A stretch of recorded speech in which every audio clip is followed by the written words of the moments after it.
Tapi kan ada sisi foto dulu. Sama ngetem. Pambut. Kan nyanyinya langsung kayak gitu. Iya, langsung ke ini aja. Kuade foto. Oh, kirain nyanyi dari sini ke Kuade. Enggak. Kuade dulu.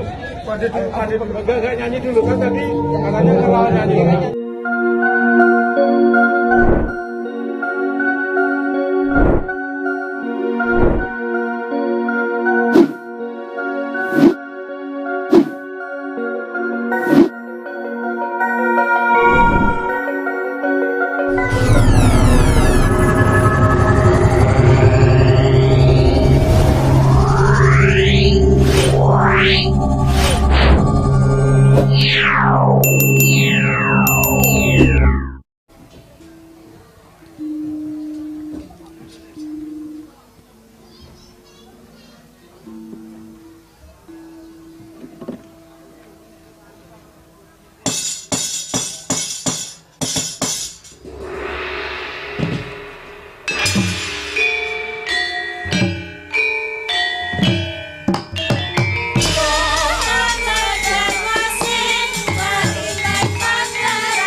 Bunder kepleng sumorot mangilak-ilak cahyane nrabas sakalir kang tinebah dadi ambyar mubyar tekate kenceng tan ana kang bisa ngalingi lan tan kinereh ing mobahing kahanan hanenggih Sang Bagaskara ngregancang mring awang-awang adoh papane nanging daya panase kagilo-gilo kawasa mrawasa saben makhluk mesti tunduk nglumpruk tanpa daya sunare srengenge semelet mahanani hawa benter banter hanguntar-untar temah bengawan kedung tok balumbang sami kasatan toya bumi rengko lemah nelo kekayon sami wuda merga entek godhonge garing blasah ing kisma saben-saben kang gumelar gampang kobar dening swasana gampang kobar dening uruping geni labet garing lan ringkiye ora ngemungake weksa wisma wana nadyan jiwa manungsa uga gampang kebrongot kobong dening swasana panas baran buteng budine larang sabare gampang muringi kaya gegem mawa saenggon-enggon bisa mubal saben senggolan maletik malatu-latu merga ngendelke kasudirane ngendelke panguwasane lan ngendelke donyane kautaman lumpuh tepo slira rapuh rasa kamanungsan rubuh dupeh bisa muwus banjur omong sak gelem-gelem. Guneme mang uwuh-uwuh, rasa gething den pupuk saya wimbuh. Nyacat ngino sak pepadane tanpa rasa ewuh. Tumindak Dursila, pakarti Candala ora mingkuh. Nadyan dudu darbeke, mangan mung waton butuh sing demen gendak selingkuh, mbuh ora weruh. Keh wong adu-adu lan gampang didu, mula padha bangsa nganti ora wanuh. Sedulur dadi musuh, anak karo wong tuwa munjung pisuh. Negara kisruh kererusuh, saben nggon ricuh padha bangsa srawunge lumuh. Keh pengarep-arep ning arep aruh-aruh nanging jerone gedhen-gedhenan angkuh. Rebut panguwasa, pupuh pinupuh tandarbe rasa ternyuh. Gamaning perang dudu mimis, mriyem bedil nanging reka daya kang ampuh. Tekane lelara kaya teluh, kahanan saya gegirisi, lamun tan betengi negara bisa rubuh. Hamung jiwaning para satriya kang tangguh, para prawira kang wis saguh, dadi tamenging negara ngudhokake urip kanggo nuwak adeg jejeking nusa lan bangsa. Tekad kang ora mingkuh, tuhu prajurit sejati kang terus rumeksa rahayuning negari, murih tetep lestari widodha lan wutuh. Tekaning para tamtama kaya mendung kang ngiyupi, weh pengayoman lan ngayemi para kawula. Kridaning para kawula muda lan putra bangsa, nyangkul karyaning praja, linambaran tulus hangabdi dadi wujud sungkem bektine mring Ibu Pertiwi.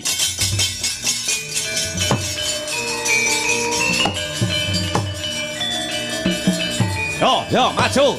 Yo maju. La. Yo.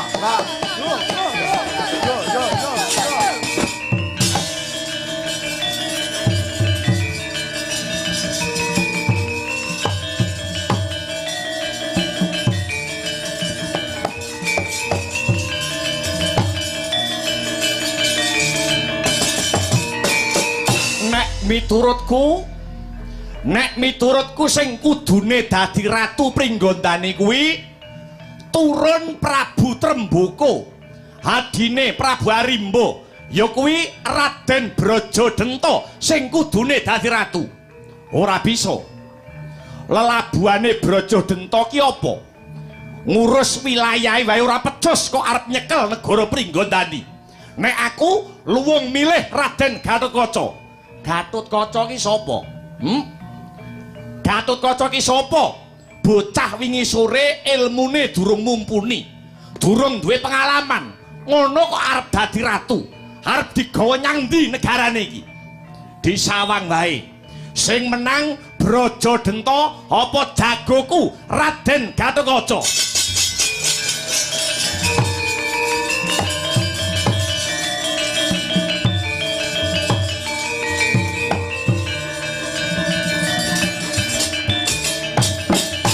Hey. Yo. Hey. Yo. Hey. Hey.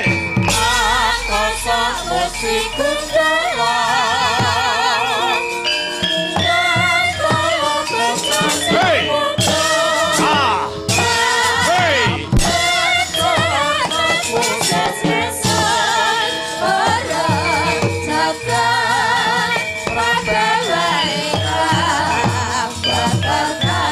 Tombak. Tombak.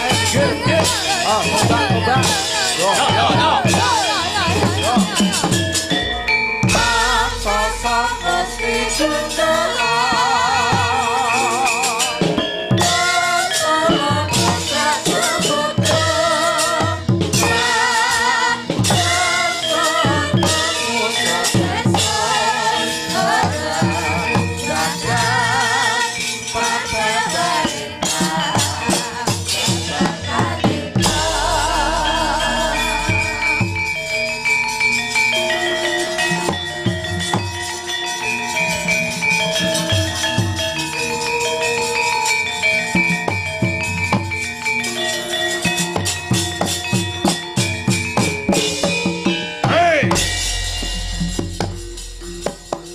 garane bubrah langkrah kahanan tumpang lilih silih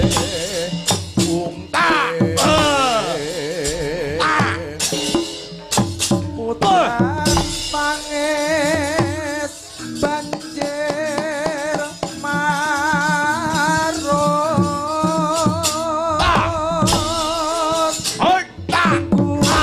ku karasaning priyangga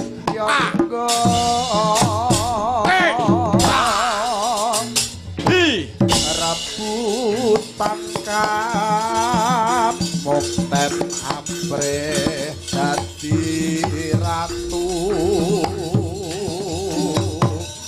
balila sang raja den panggah sang braja musti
Mbegegek mbegegek ugek-ugek sadulita hemel-hemel lae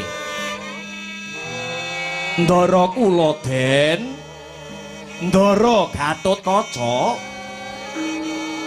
kula sawang saking lekering wadana jaiting netra kang sarta tepunging wimba sampeyan kadosipun lagi ke taman duh kita sing sampeyan penggalih menapa den kula aturi paring dawuh Semar minangka dadi batur ingkang mengku teges pangembating pitutur sinten ngertos tutur kula sembur kula saged madangaken pepeteng ngudari reruwet Dikandara Gatotkaca den suwawi kula aturi paring dawuh nggih Gus Raden Gatotkaca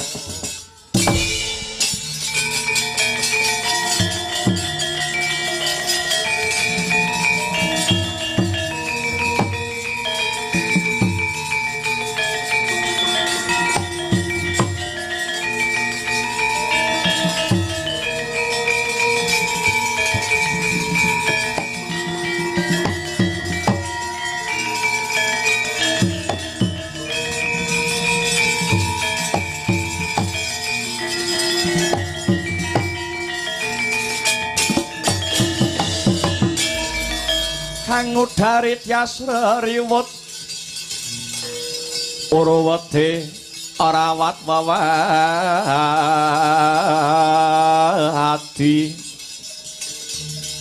wedi lamun kauningan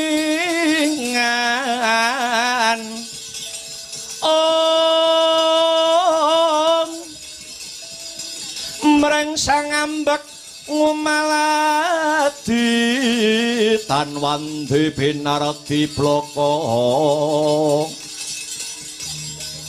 kacurnan kang hambek juti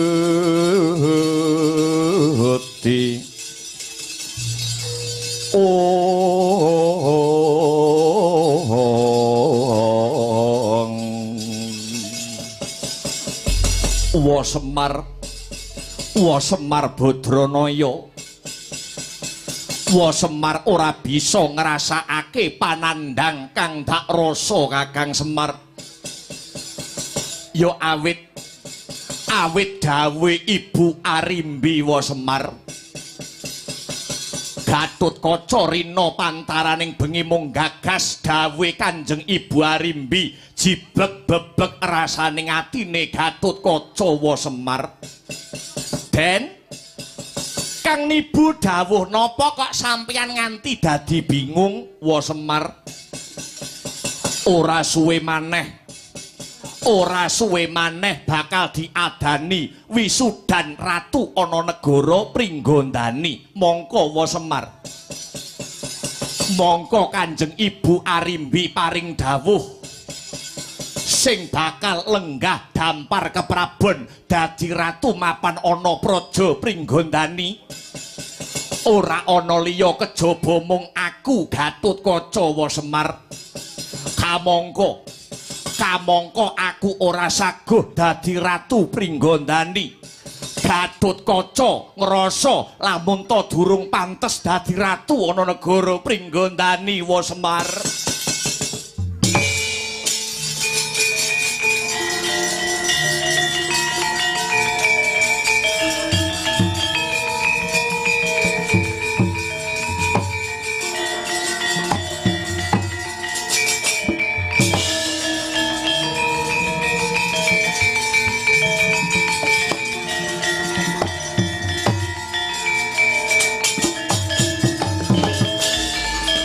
Semareka den prayitna semurire eko ambalik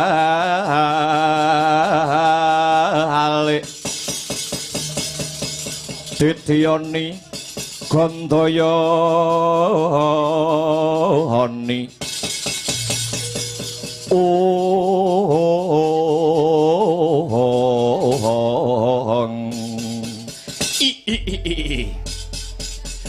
sampeyan niku kok aneh to Den?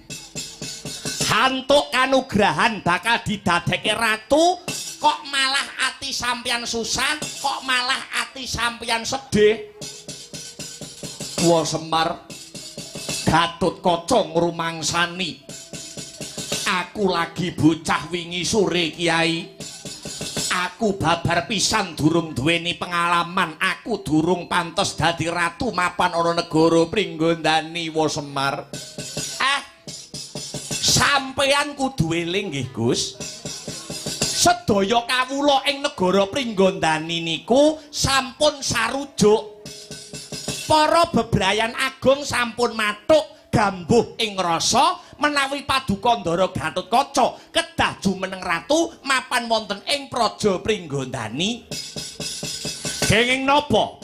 Kenging napa kok Paduka mboten saguh? Niki sing milih rakyat. Senadyan sampeyan ngrumangsani bocah wingi sore ning durung karuan sing tuwek-tuwek nika iso nata negara Pringgondani niku durung karuan. Niki wis wancine sing nom-nom kados sampeyan lenggah dampar keprabon nata praja Pringgondani. Niki wis wayahe sing nom-nom ngoten. Niki wis wayahe sing nom-nom sing jumangkah, wayahe sing enom-enom sing kudune kumrembyah. Sampeyan arep didadekke ratu kok ora gelem, sampeyan niku disengkuyung wong pirang-pirang lho, Den. Wa Semar, aku isih ngrumangsani durung weruh kawruh babakan kaprajan Kiai. Mengke kalih mlaku nggih, Den, mengke kalih mlaku. Alam badhe hanenuntun lampah sampeyan. Yes, yen wis wancine sampeyan iku dadi ratu, senadyan to endo kaya ngapa sampeyan ora iso selak, sampeyan ora iso nolak, Den. Wa Semar apa ora pirsa? Babakan apa kok nganti Semar ora ngerti? Kiai Semar pranatan negara Pringgondani kuwi sing duweni hak wewenang nurunake wiji ratu kuwi trah kakung. Tak baleni Kyai. Pranatan negara Pringgondani kuwi sing duweni hak wewenang nurunke wiji ratu kuwi trah kakung ewadene. Ewadene Kanjeng Ibu Arimbi kuwi trah wadon. Ora duweni hak kang sarta wewenang nyekel kemudining praja Pringgondani wa Semar. Kula pun ngerti nek mung babakan niku.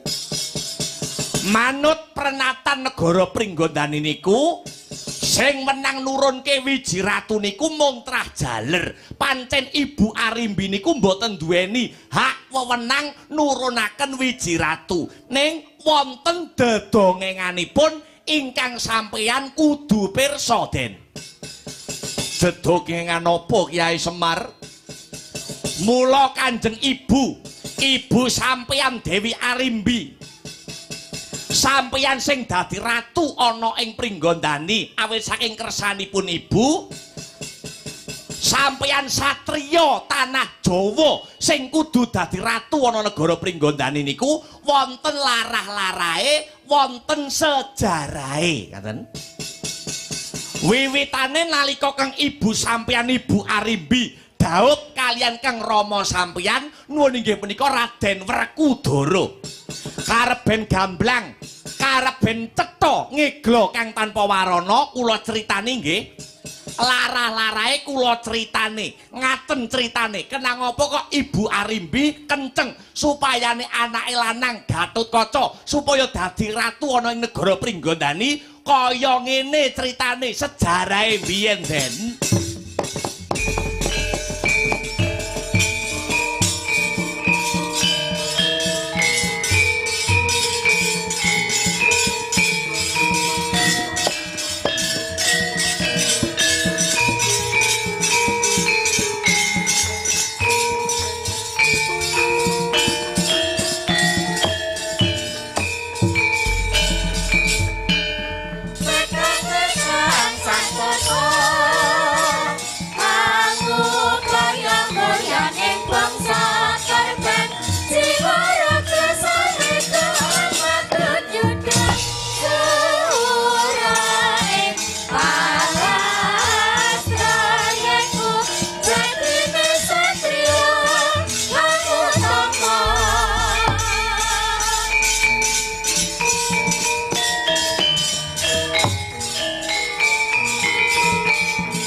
Dening utamaning nata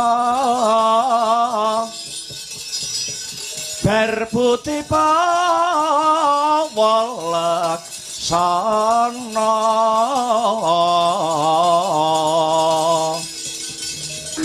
lire berbuti mangkono lila legawa ing driya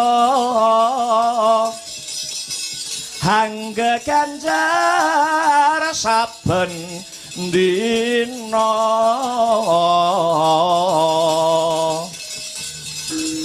agung tenya paring dana lire kang bawa laksana hana tepi pangandika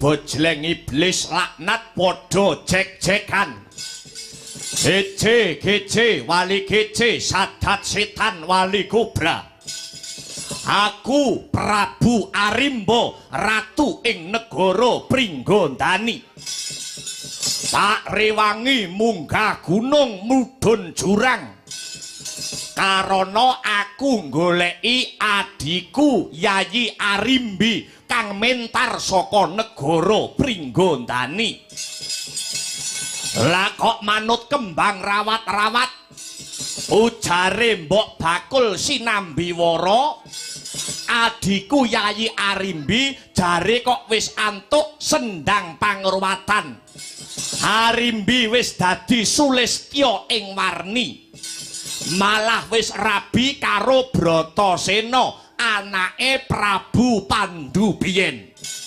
kamangka bapakku lan bapake si Arimbi ya kuwi Swargi Prabu Tremboko bisa tumekaning pati biyen ya awit disedani karo Prabu Pandhu wong tuane Bratasena. Walah dialah kaya winalik rasane Prabu Arimba. Ya toya. Hei Arimbi, aku kakangmu Prabu Arimba ratu ing negara Pringgondani ora trima. Aku ora trima yen to kowe rabi karo tedhak turune mungsuh. Aku ora trima yen Arimbi dirabi karo anake Prabu Pandhu Dewayana.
Rekata Dian Bratasena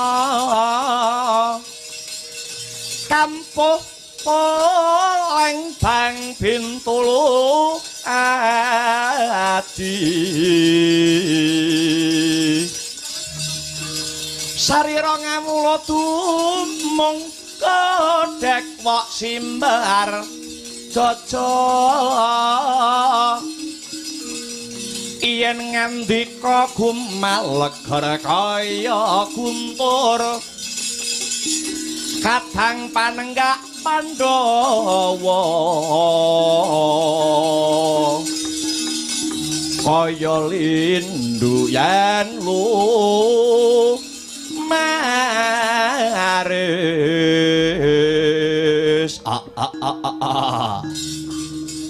kowe Bratasena iki Kakang Prabu Arimba pancen bener.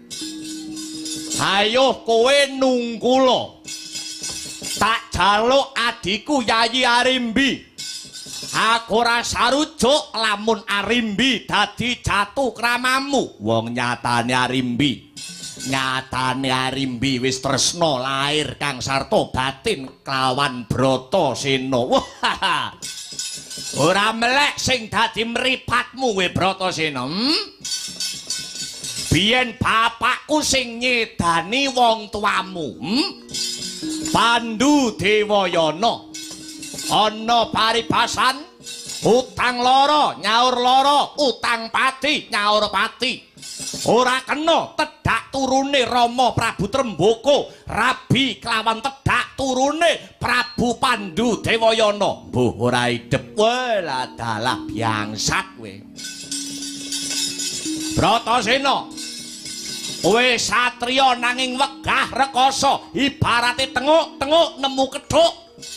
Yen to pancen kaya mangkono tetel jiwa kasatriyamu ora ana guna paedahe kowe madeg dadi satriya. Yen arep boyong putri ayo bedahan negarane sirnakno ratune bandanen Arimba. Arimbine boyongen buta ora kenek dieman tibakne ganjur pecah ndasmu we.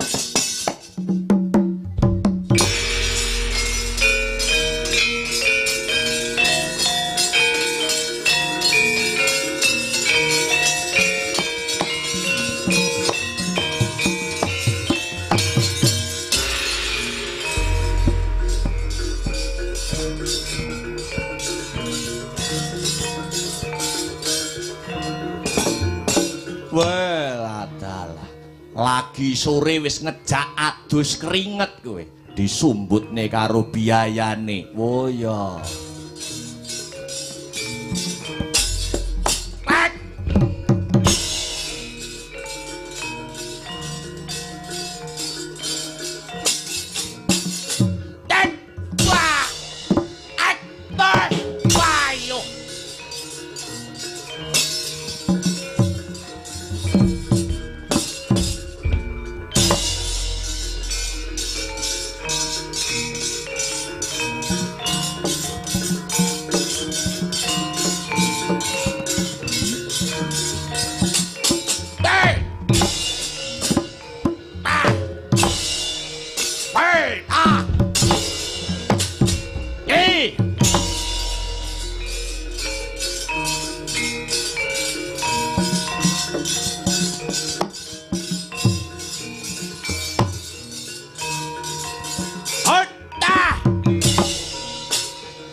Minggat hilang nyawamu kowe Bratasena.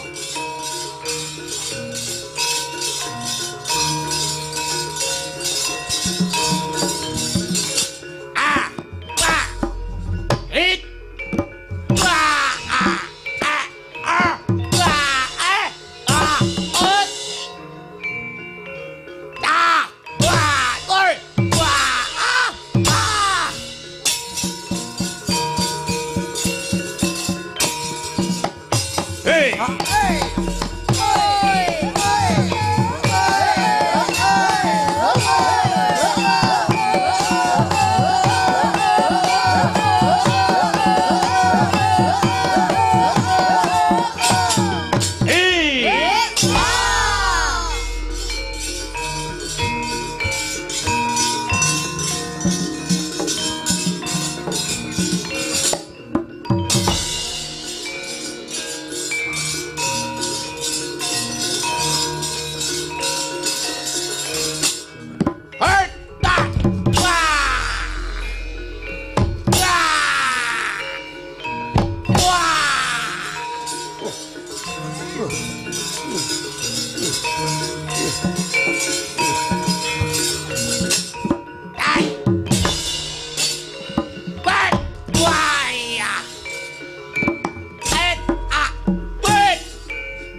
Sino karta mrehtar tamtu ning utama titi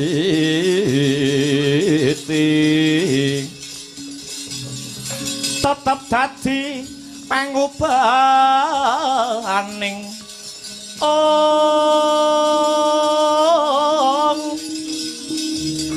wadya tentreming ati tamtu kena tinulada diasil rewulan dadari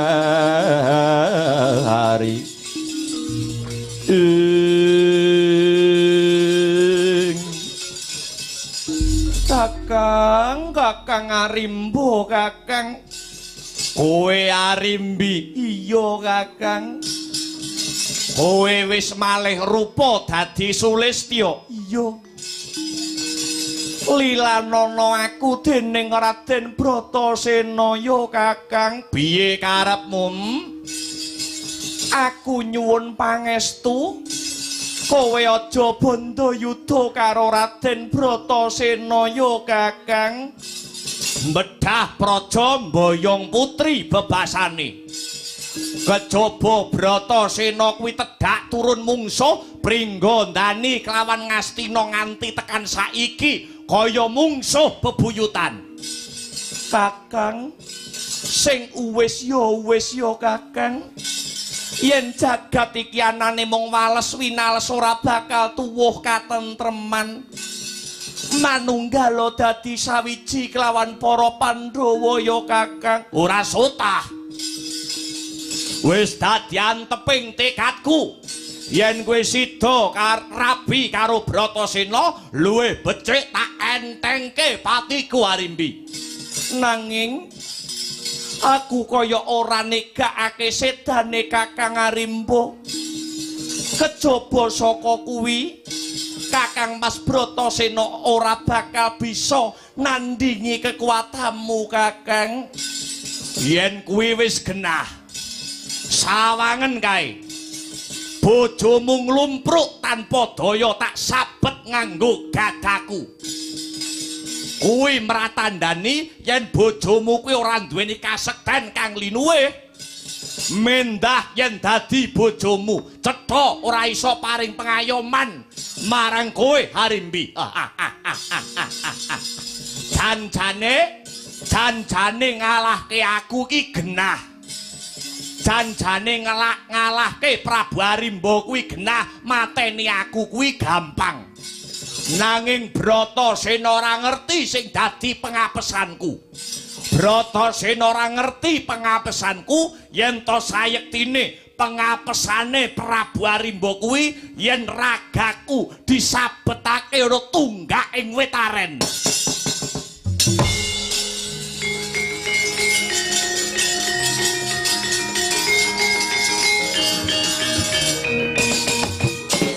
Kotap nglumpruk tanpa daya prasasat linolosan otot bebayune sang panenggak Pandhawa Raden Bratasena nanging dupi mirengaken aturira Prabu Arimba yen to pengapesaning sang Arimba kalamun den sabetake mapan ana tunggake wetaren wau to tanggap risang Bratasena giya ngetok karo san kang pungkasan Krida sang Bratasena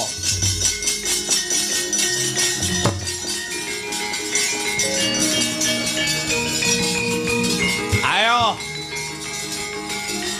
bojomu nglumpruk ora iso nanding Arimba ayo Bratasena ngateka Bratasena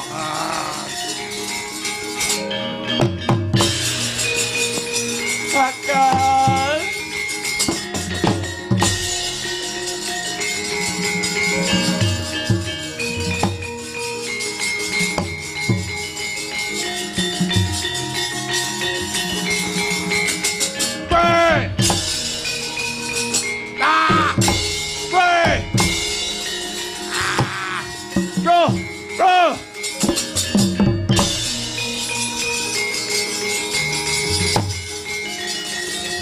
jiwa mancing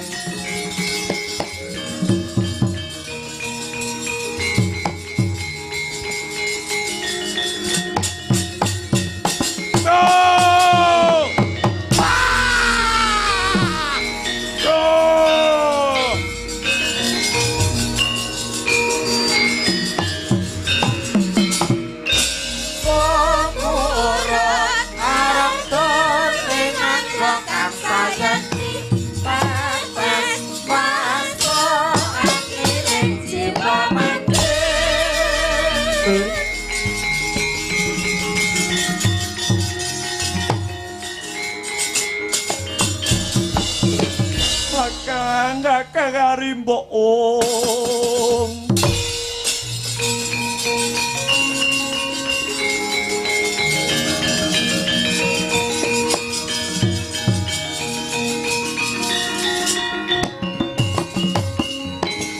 Ya jagat Dewa Bathara, ya jagat Pangestungkara, ora ngira babar pisan kowe tumeka pati Kakang. Kamangka Arimbi ora kurang-kurang suka pemut, cutelen anggonmu duweni rasa memungsuhan ing antaraning Pringgondani lan negara Ngastina. Wah, Arimbi, ora susah kok getuni. Ora susah kok getuni patine Kakangmu Arimba. Nyatane Kakangmu dijak tentrem ora kena. Kakangmu Arimba wegah nampa wewarah nampik pitutur becik endo marang piwulang utama. Ora usah kok tangisi kae sawangen ana buta dampyak mrene.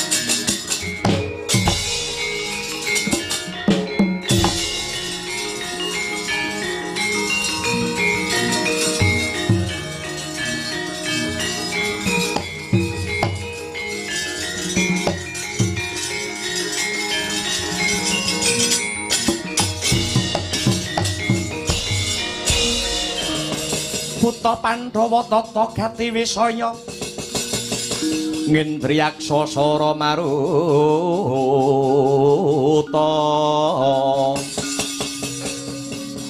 pawana bana margana ing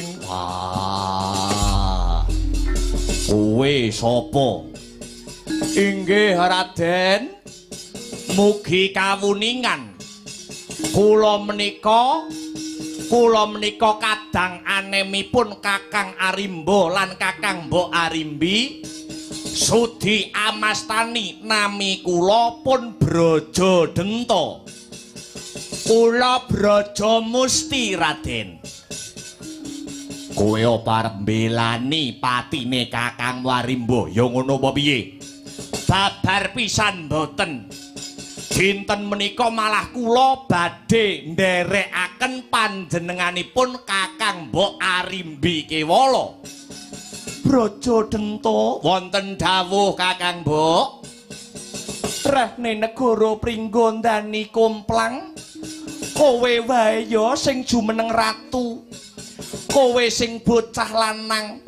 Nadyan umure luwih tuwa Arimbi. Nanging aku ngrumangsani aku kuwi wong wadon.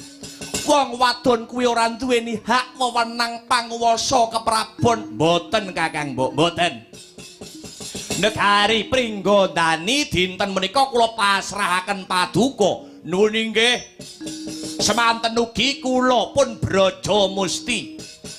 Kula lila legawa nderek ngayom wonten ngarsa paduka Kakang Mbok Arimbi. Kowe masrahke negara Pringgondani marang sedulurmu Arimbi kuwi tulus lahir batin apa mergo kepepet?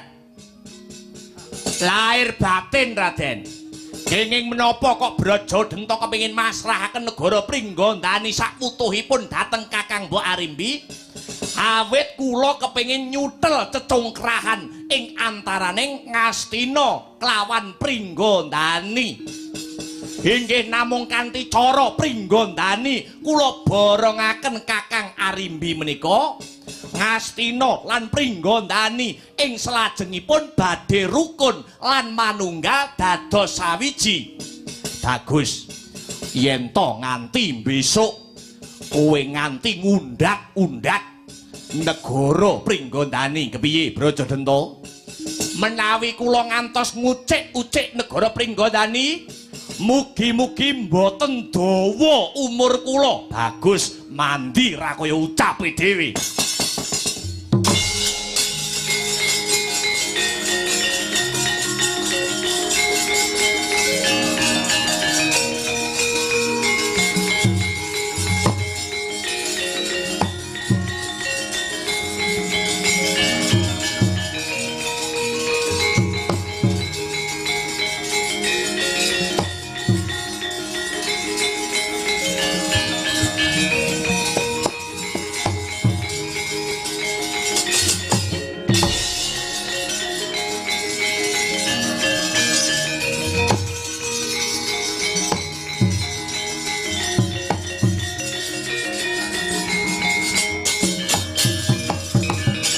Mongko kantining tumu salame mong awas eling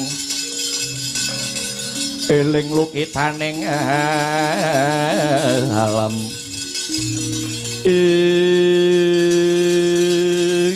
dados mekaten Gus ceritanipun sejarahipun Mangkunawa Semar inggih kula pun nyeritakake, kula pun ndongengi. Iya wa Semar. Dados panjenengan mboten usah kuwatir, mboten usah pekiwo babakan Raden Brajadanta. Awit ingkang masrahaken negari Pringgondani sakwutuhipun dhateng Kanjeng Ibu Arimbi menika inggih Raden Brajadanta piyambak. Iya yen pancen kaya mangkono wae wis mantep rasane atiku. Saiki Gatotkaca kepengin ngudi marang ilmu kaprajan. Kinarya sangu anggone Gatotkaca bakal nyekel kendhu kencenging negara Pringgondani wa Semar. Sumangga. Sumangga Gus, sumangga. Langkung rumiyin kula kanthi tetugur, kula kanthi tapa brata maladihening sesirih cegah dahar kelawan guling. Awit ratu utawi sipate pemimpin niku kudu kuat prihatine, kudu banter tirakate. Dimen boten wonten suket godhong ingkang anyrimpeti krikil watu sing nyandungi lelakon sampeyan. Mangkono wa Semar. Inggih, ya Gatotkaca mung manut wa Semar. Sumangga kula kanthi mlebet wonten madyaning alas Parasara. Alas Parasara. Tapa brata nyedhak kalian sing kuwasa mangesti sawiji mring Gusti Kang Maha Suci. Barengi sintrang samirana, mugi-mugi anggen paduka dados ratu ing negara Pringgondani kalisa saking sambikala menapa kemawon Gus. Sintrang samirana kesering wareh tanwi kang guru ing palang tinuntun etakan tungapa etakan sintrang samirana kesering wareh tanwi kang guru ing palang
sewaka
mijil langanira sang nar pati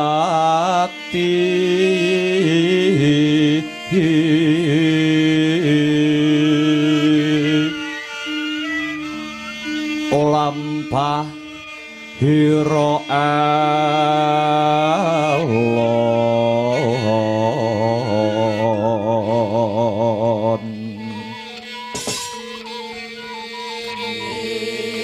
Sang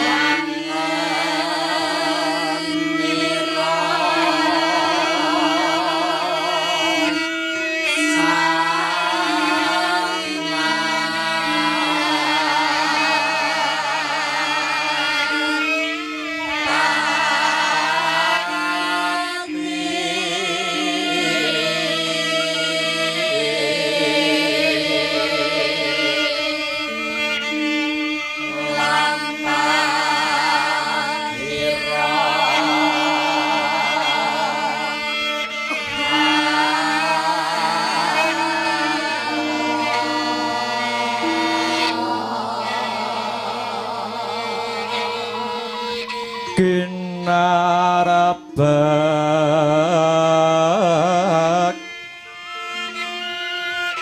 Badaya yuwarna nira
Iwang suksma mangadi luwih payungana marang Braja Denta sumrambahe warga gung ing kasatriyan Glagah Tinunu rumaos kagiat jroning batos dene kasatriyan Glagah Tinunu sakmangke kerawuhan warangka Ngastina Paman Patih Harya Sengkuni ingkang menika paman sak sampunipun lenggah kanthi satata kang putra Braja Denta namung ngangklungaken jangga nilingaken karna nenggara mentah sabda pangandika paduka Paman Patih Harya Sengkuni. Braja Denta tekaku mapan ana kasatriyan Glagah Tinunu iki sepisan mertuwi marang kawilujengane si Braja Denta sumrambahe para kawula ing kasatriyan Glagah Tinunu. Dene kaping pindho pun paman mung arep nak yenake kabar kang sumebar pawarta kang warata. Apa bener putraku si Braja Denta bakal kawisuda jumeneng patih ing negara Pringgondani?